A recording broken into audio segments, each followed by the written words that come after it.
नमस्कार, मैं हूं माही सिंह और आप देख रहे हैं नेक्स्ट 9 न्यूज। आज आपका बहुत बहुत स्वागत है हमारे खास प्रोग्राम 2024 का महासंग्राम में।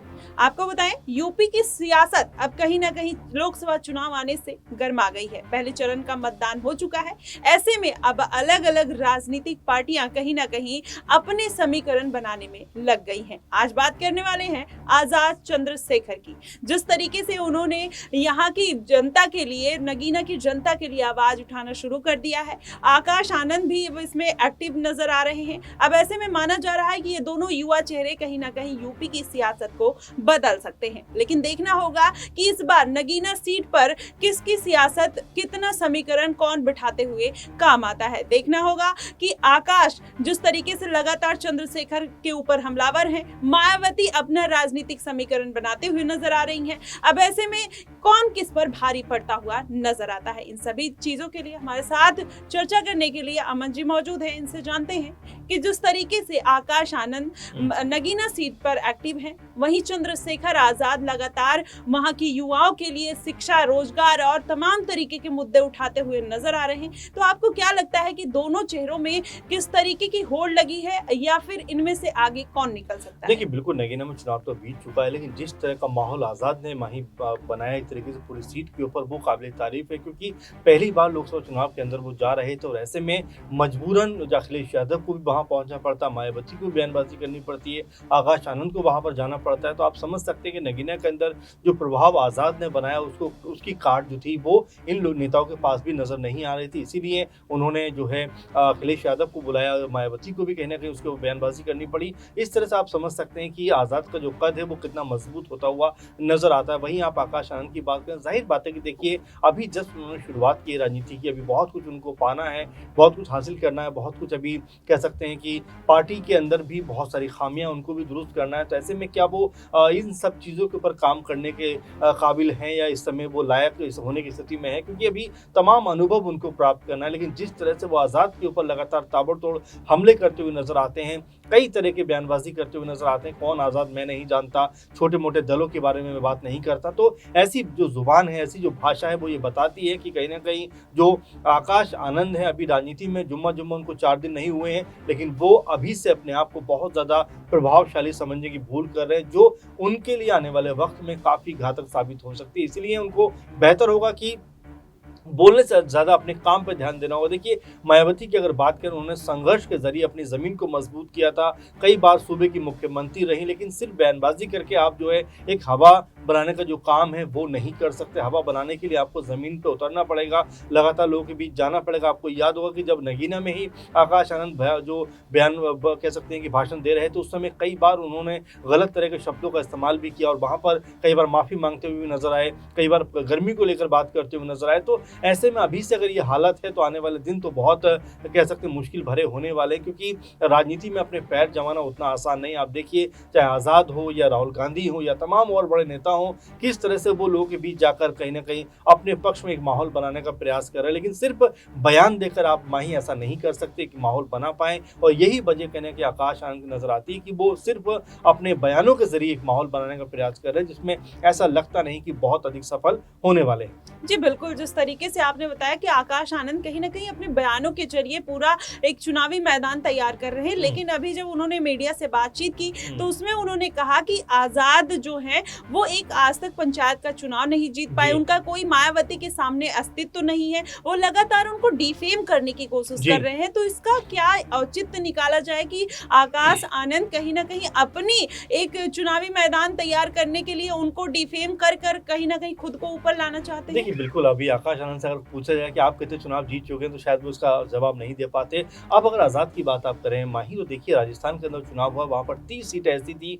जो बसपा से ज़्यादा वोट हासिल की, 10 सीटें ऐसी थी जहाँ पर नंबर 3 पर रहे, और 2-3 सीटें ऐसी थी जहाँ पर सेकेंड नंबर की पोजीशन पे आज़ाद समाज पार्टी रही। तो आप समझ सकते हैं कि भले ही धीरे धीरे सही, लेकिन अपनी स्थिति कहीं ना कहीं मजबूत करते हुए नजर आ रहे हैं आज़ाद। और देखिए, युवाओं के अंदर एक उनकी अलग तरह की लोकप्रियता, अलग तरह का उनकी कह सकते हैं कि जो उनका फेमस होने का तरीका है वो होता हुआ नजर आता है। क्योंकि यहाँ पर जितने भी दलित युवा हैं या दलित समुदाय के लोग हैं, वो आज़ाद को यहाँ पर पसंद करते हुए नजर आते हैं। क्योंकि जहाँ पर भी कोई दलितों के साथ में दिक्कत होती है या कोई भी समुदाय के साथ में दिक्कत होती है, जो कमजोर दिखाई पड़ता है वहां पर आजाद या उनके समर्थक पहुंच जाते हैं। और यही कमी कहीं ना कहीं मायावती के तमाम संगठन में नजर आती है कि वो कितना ही बड़ा मामला हो जाए सिर्फ ट्वीट के जरिए अपनी संवेदनाओं जताती हैं, लेकिन जमीन पर उतरती हुई नजर नहीं आती। आपने देखा कि रामपुर में तमाम कोशिश की गई आजाद को रोकने की, तमाम बंदिशें लगाई गई, लेकिन आजाद फिर भी वहां पहुंचते हैं।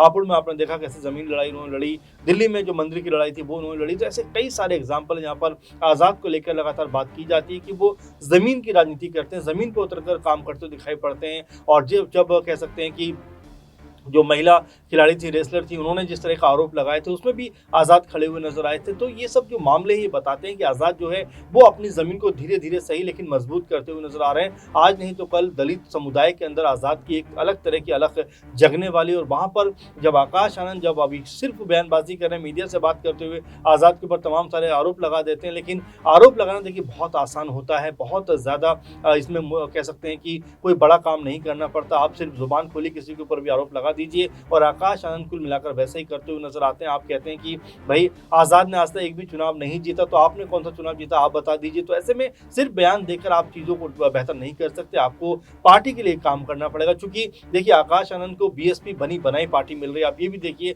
लेकिन आज़ाद को अपनी पार्टी को बनाने के लिए तमाम तरह के संघर्ष से गुजरना पड़ता। तो ऐसे में मेरे ख्याल से दोनों का कोई कॉम्पिटिशन नहीं है, कोई कंपेरिजन नहीं है। और यहाँ पर आज़ाद जो है वो जाहिर बात है कि उनसे बेहतर स्थिति में फिलहाल नजर आते हैं।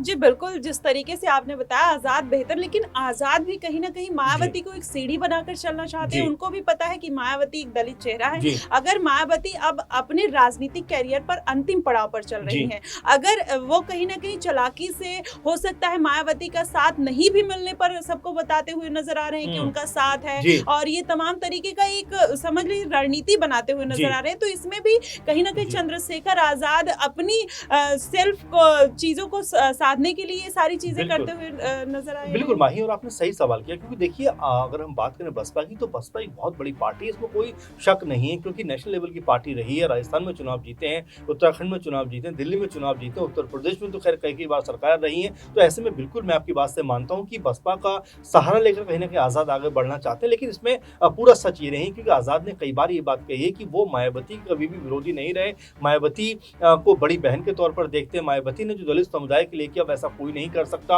और ये कभी भी आलोचना नहीं करते। लेकिन हाँ ये जरूर कहते हैं कि जिस तरह की राजनीति मायावती ने की, लेकिन जैसा अब वो नजर आती है वो वाकई बहुत दुखद है कि अब वो जमीन पर संघर्ष नहीं करती और तमाम चीजें कहते हुए दिखाई पड़ते हैं। और देखिए जो दलित वोट बैंक है उसको साधना अपने आप में मायावती के बिना आसान नहीं होगा।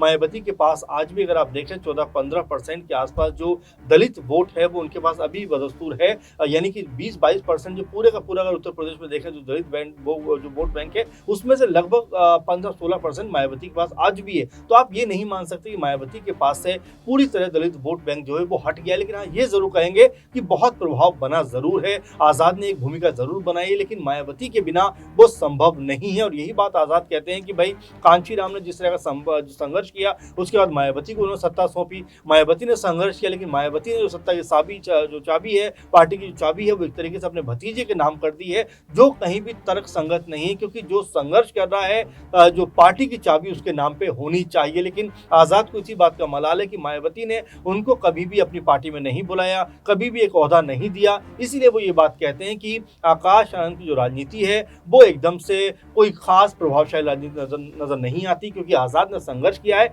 इसीलिए उनकी राजनीति बेहतर दिखाई पड़ती है। लेकिन हाँ उनको अभी समय लगेगा, और देखिए समय कितना लगेगा ये नहीं कह सकते, लेकिन हाँ 10 सालों के अंदर 8 सालों के अंदर आजाद ने कई राज्यों में अपनी जो कह सकते हैं जमीन है वो मजबूत करने का काम किया है।